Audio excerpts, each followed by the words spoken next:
저 좀 불쌍히 여겨주세요.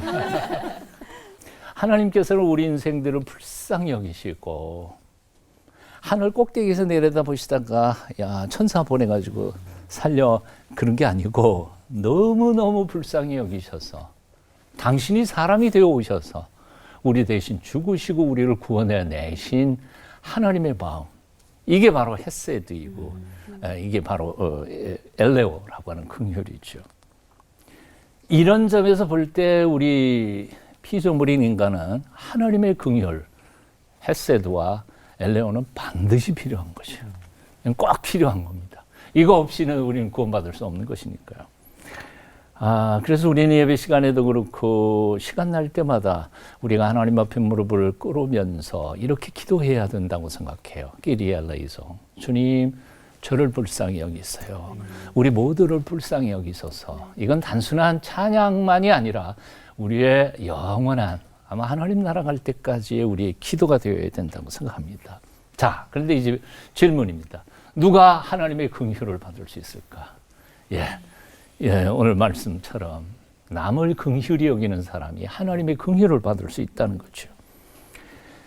그들이 긍휼히 여김을 받을 것이며 라고 하는 뒷문장은 사실은 영어 배울 때 의지미래라는 걸 배웠죠. 화자의 의지를 표현하는 거죠. 그러니까 너희가 긍휼함을 받을 것이다. 잘하면 그게 아니고 내가 너희를 불쌍히 여기겠다라고 하는 말씀에 약속이 들어가 있는 거죠. 남을 불쌍히 여기는 사람은 하나님이 그런 사람을 불쌍히 여겨주시겠다고 하는 언약이라는 말씀이죠. 디모데후서 3장 1절 이하를 보면 말세에 나타나는 특징들이 쭉 여러 가지의 단어들이 나옵니다. 그 중에 이제 무정이라는 말이 나와요. 정이 없는 거죠.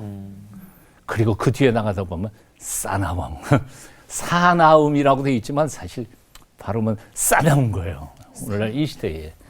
그리고 원통함을 풀지 않아요. 억울해, 당했어, 나 이거 반드시 복수할 거야. 원통함을 풀지 않는 이게 말세의 특징들이라는 거죠. 우리는 어떤가 한번 곰곰이 생각해 봤으면 좋겠어요. 그런데 디모데후서 3장 5절에서 보면 이 싸납고 무정하고 그리고 원통함을 풀지 않는 세상 속에서 그리스도인들은 어떻게 살아야 하나? 디모데후서 3장 5절에 보면 한번 따라해 보실래요? 이 같은 자들에게서 내가 돌아서라. 넌 그러면 안 돼. 딴 사람들 사납다고 너도 사납게 살면 안 돼. 딴 사람들이 정이 없다 그래서 너도 정 없는 무정한 사람으로 살아서는 안 돼. 이게 말세를 사랑하는 그리스도인들에게 주시는 하나님의 명령인 거죠. 빌립보서 4장 5절에 보면 이런 말씀이 있어요. 너희 관용을 모든 사람에게 알게 하라. 주께서 가까우시니라. 관용, 너그러운 마음이죠. 너희의 너그러운 마음을 모든 사람이 알도록 해라. 주께서 가까우시니라. 왜냐하면 주님께서 가까이 오셨기 때문이다. 굉장히 의미가 있는 얘기 아니에요? 내가 너그러운 마음을 모든 사람에게 대하면 재림하여 오신 예수님께서 너에게도 너그럽게 대하실 것이라는 의미죠. 굉장히 중요한 얘기입니다. 야고보서 2장 13절에 보면 이런 말씀이 있어요. 긍휼히 행하지 아니하는 자에게 긍휼 없는 심판이 있으리라. 남을 긍휼히 여기지 않는다면 하나님도 그 사람 긍휼히 여기지 않는다는 거예요. 법대로 하시겠다는 거예요. 그러니까 법대로 하실래요? 아니요.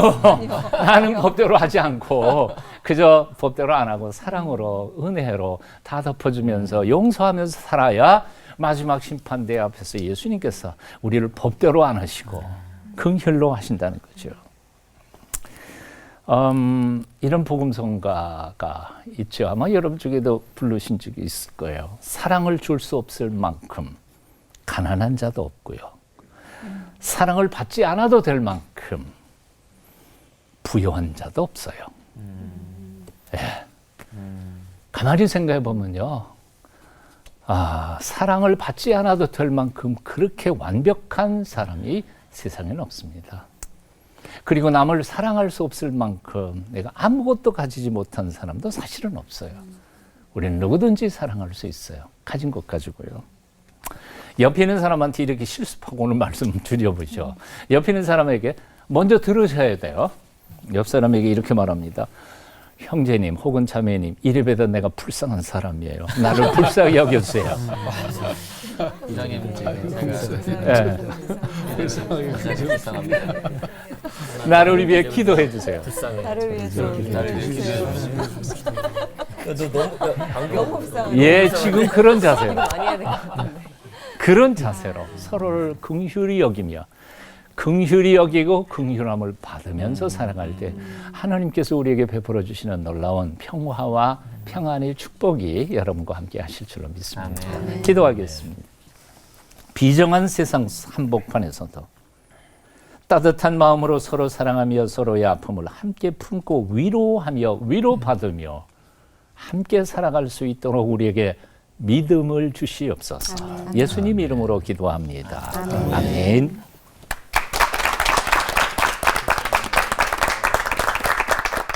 산상 설교는 기독교 신앙 전체에서 핵심이라고 얘기할 수 있습니다. 근데 산상 설교에서도 제일 앞에 나오는 팔복은 그 심장이다 이렇게 말씀할 수 있고요.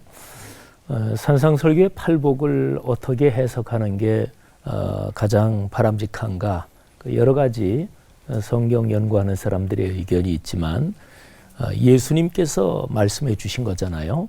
그래서 예수님, 그분의 삶, 또 그분의 가르침, 그거를 통해서 팔복을 해석하는 게 가장 바람직하다. 저는 그 생각이 제일 좋다 그렇게 생각을 합니다. 그래서 긍휼히 여기는 사람이 복이 있다. 바로 이 긍휼히 여기는 이 사람의 복, 이거를 예수님께서 가르쳐 주신 그 말씀에서 한번 찾아보려고 그래요. 산상설교가 마태복음에 나와 있으니까 사복음서 전체 다 말고 그냥 마태복음의 흐름에서 말이죠. 마태복음을 쭉 읽어보면 9장 38절에 긍휼히 여긴다, 다른 표현으로 남을 불쌍하게 여긴다, 그런 말이죠. 예수님께서 무리를 보시고 불쌍히 여기시니 이는 그들이 목자 없는 양과 같이 고생하며 기진함이라. 마태복음 9장 38절인데 요 구절, 요게 끝나고 나서 예수님께서 12제자를 세우십니다. 그러니까 예수님이 12제자를 세우시고 세상으로 파송하시면서 하나님 나라를 전하시고 이런저런 일을 하시는 동기가 뭐냐? 그게 이제 주님 마음속에 사람들을 보니까 너무나 불쌍하다, 긍휼의 마음이라는 거죠. 마태복음 14장 14절에 보면 예수께서 나오사 큰 무리를 보시고 불쌍히 여기사 그 중에 있는 병자를 고쳐주시니라. 근데 요 구절이 끝나고 나서 오병이어의 기적을 베풀어 주십니다. 그 다음에 15장 32절 예수께서 제자들을 불러 이르시되 내가 무리를 불쌍히 여기노라. 그들이 나와 함께 있은지 이미 사흘임에 먹을 것이 없도다. 길에서 기진할까 하여 먹이지 않은 채로 그냥 보내지 못하겠다. 그리고 나서 주님께서 4,000명을 먹이신 기적 사건을 베푸시지요. 마태복음 18장 33절에 보면 내가 너를 불쌍히 여김과 같이 너도 내 동료를 불쌍히 여김이 마땅하지 아니하냐. 이 얘기는 어떤 임금이 자기의 종들하고 뭐를 하다가 그 임금한테 1만 달란트 빚진 종이 있었는데 임금이 그래 네가 상황이 어려우니까 내가 다 그냥 탕감해 준다. 그런데 탕감받은 그 종이 나오면서 100데나리온을 자기한테 빚진 자기 동료를 만나서 그 동료를 감옥에 집어넣고 그거 갚아라. 이러니까 이제 임금이 그거를 듣고 저런 아주 무자비하고 괘씸한 놈이 있나. 그래서 불러가지고 1만 달란트 탕감해 준 거 그 거꾸로 무효다. 그러고 나서 너 다 갚을 때까지 너도 감옥에 들어가 있어라. 뭐 이 얘기가 거기에 연관이 되어 있죠. 마태복음 20장 34절에 보면 예수께서 불쌍히 여기사 그들의 눈을 만지시니 곧 보게 되어 그들이 예수를 따르니라. 예수님이 여리고에서 나가실 때 앞을 보지 못하는 시각장애인 두 사람이 예수님한테 간절히 부르짖지요. 예수님이 그들을 고쳐주시는 그 동기, 그 상황이 그들에 대해서 불쌍히 여기는 마음이 있으셨다. 이렇게 기록을 하고 있어요. 그러면 이제 마태복음 5장에 팔복을 말씀해 주신 주님께서 당신이 쭉 사역을 하시면서 아주 중요한 순간마다 반복해서 등장하는 게 예수님 마음 속에 긍휼의 마음, 상황이나 사람을 불쌍히 여기는 마음이 막 솟구치셔서 그 일을 하셨다. 이런 얘기죠. 오늘날 우리가 살고 있는 이 사회에서요. 어질게 여기고 불쌍히 여기고 긍휼히 여기는 마음이 없으면 우리가 살고 있는 시장 경제 자본주의는 악마적이 됩니다.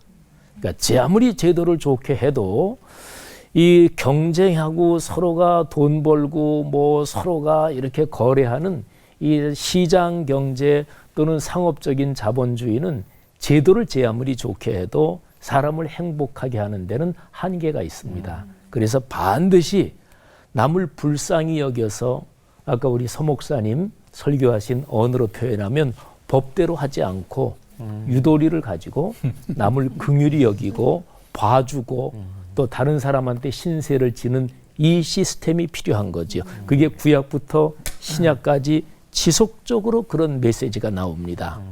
오늘날로 말하면 공감 능력이지요. 생각해 보십시오. 공감 능력이 없는 사회 또는 그런 것이 메말라버린 사회는 그거는 야만의 사회 아니겠어요?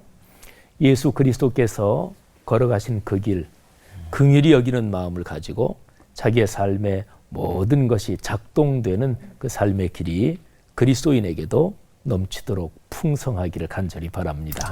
기도하겠습니다. 하나님, 우리 속에 다시 한번 주님 예수 그리스도의 마음을 주옵소서.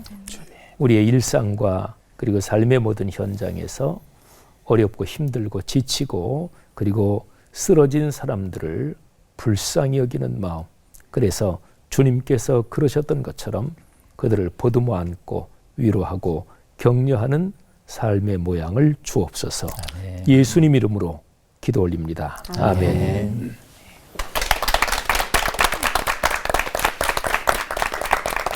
오늘 우리 말씀을 좀 이해하기 위해서는 그 마태복음의 전체 앞에 부분의 분위기를 좀 볼 필요가 있어요. 우선 3장에서 예수님께서 세례를 받으십니다. 기록 자체가 4장에서 예수님이 광야에서 시험 받으신 기사가 4장의 초반 부분에 나오고 4장 12절에 예수께서 요한이 잡혔음을 들으시고 그때부터 이제 예수님이 본격적 사역을 시작하십니다.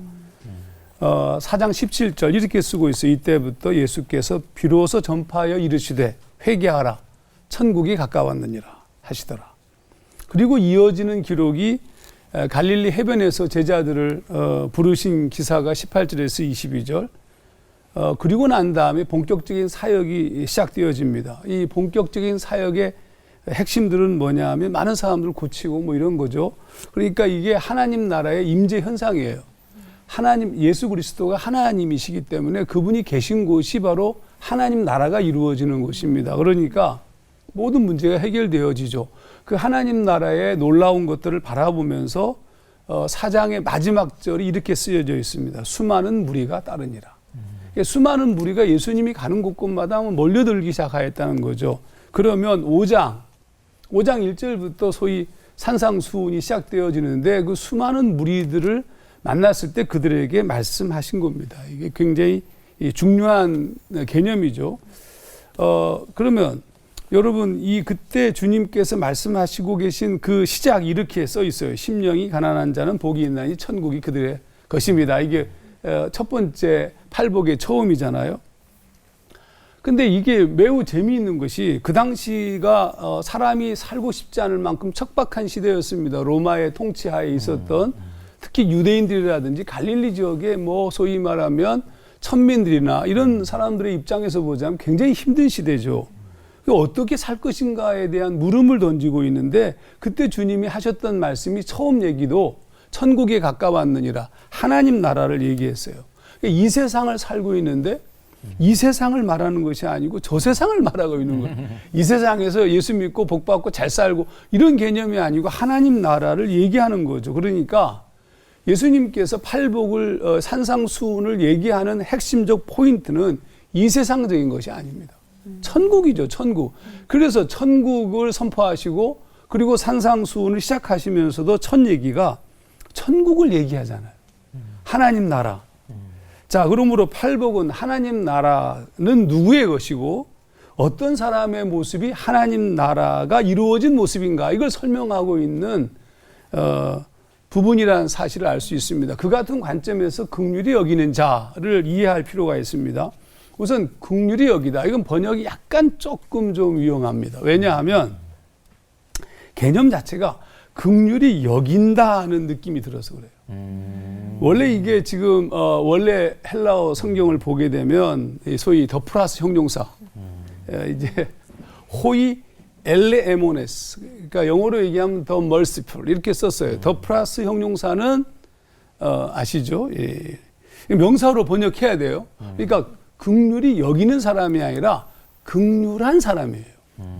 그래서 다른 번역본들 예를 들면 새 번역은 자비한 사람, 쉬운 성경은 자비로운 사람 이렇게 번역을 했습니다. 이게 맞는 얘기입니다. 무슨 얘기냐면 긍휼히 여기는 자는 좀 위험합니다. 어떤 위험성이 있느냐면 행동주의적으로 행동론적으로 이해할 수 있어요. 그러니까 내가 누구를 긍휼히 여기면 내가 긍휼히 받을 것이다. 그게 아니고 존재론적으로 이해를 해야 돼요. 내가 긍휼한 사람, 자비한 사람. 그러니까 자비로운 자, 스스로 긍휼한 자가 긍휼한 행동을 하는 겁니다. 자, 이런 관점에서 좀 살펴보도록 하겠습니다. 사실 이 얘기를 할 수 있는 매우 중요한 성경의 얘기 중에 하나가 1만 달란트 빚진 자입니다. 마태복음 18장 23절 그러므로 천국은 그 종들과 결산하려 하던 어떤 임금 같으니 이렇게 썼습니다. 팔복과 같이 무엇에 대한 이야기? 천국에 대한 얘기예요. 천국은 그 종들과 결산하려 하던 어떤 임금과 같으니 천국을 설명하는 겁니다. 지금 계속. 자, 그러면 천국이 어떤 곳인지를 설명하고 있는데 그 내용은 뭐냐면 천국은 도무지 갚을 길이 없는 자가 아무런 조건도 없이 탕감받는 곳, 전적인 은혜가 있는 곳이 천국이에요. 거기는 하나님의 긍휼이 전부일 뿐입니다. 그러니까 이 임금이 그 종의 주인이 불쌍히 여겨 놓아보내며 이렇게 그 종을 그 빚을 탕감하여 주었다 이렇게 쓰고 있는 것처럼 불쌍히 여김이 모든 이유예요. 그를 긍휼히 여기신 겁니다. 이것이 천국이죠. 하나님이 통치하시는 나라의 당연함입니다. 그런데 1만 달란트 탕감받은 종이 자신에게 100데나리온 빚진 자를 만났을 때 정의를 요구했어요. 정의. 이거 작은 액수는 아니에요. 사실은. 그렇지만 1만 달란트에 비하면 상상할 수 없이 적은 액수예요. 그런데 그렇게 사정했음에도 불구하고 법대로 처리하여서 감옥에 넣었습니다. 그 말은 뭐냐면 1만 달란트 탕감받은 자가 스스로 천국의 사람이 아니라는 것을 삶을 통해서 증명해 버린 겁니다. 그러니까 우리가 얻은 천국, 구원이라는 것은 1만 달란트 빚진 자가 받은 용서와 비슷한 것이고 값없이 의롭다함을 얻은 거예요. 이걸 칭의라고 부르잖아요. 그리고 그 사람, 그 1만 달란트 용서받은 자는 무엇의 요청을 받느냐 하면 너도 그렇게 살아라는 요청을 받아요. 1만 달란트 엄청난 액수를 용서받았는데 그러면 이거는 무슨 얘기냐면 그렇게 했으니까 이제 너 흉내를 내면서 살지 말라는 뜻이에요. 그냥 존재론적으로 그렇게 변화된 삶을 살아라. 근데 1만 달란트 빚진 자가 탕감받은 자가 용서할 대상이 없어요. 1만 달란트 자격이 빚진 자가 없어요. 엄청난 액수거든요. 근데 고작 100데나리온이야. 이건 가능한 거죠. 그러므로 여기서 매우 중요한 부분은 뭐냐 하면 우리가 긍휼이라는 것도 흉내내는 거예요.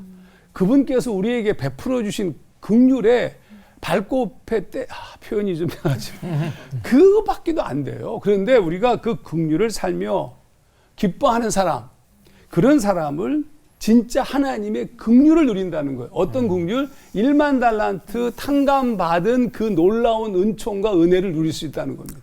우리가 1만 달란트 탕감받은 자로서 내게 100데나리온 이 세상에서 어떤 것으로도 그분의 은혜를 갚을 길이 없어요. 그런데 그렇게 갚아 나갈 때 우리에게 찾아오는 것이 뭐냐? 하나님의 전적인 은혜, 1만 달란트 탕감받은 은혜를 경험한다는 거죠. 여러분 그렇게 살아야죠.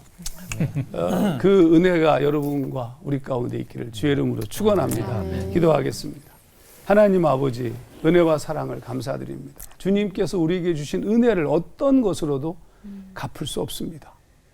그래서 하나님, 내가 지금 할 수 있는 하나님의 은혜를 갚는 긍휼의 행동을 바르게 하며 살아가기 원합니다. 그렇게 살도록 인도하시옵소서. 예수님 이름으로 기도하옵나이다. 아멘.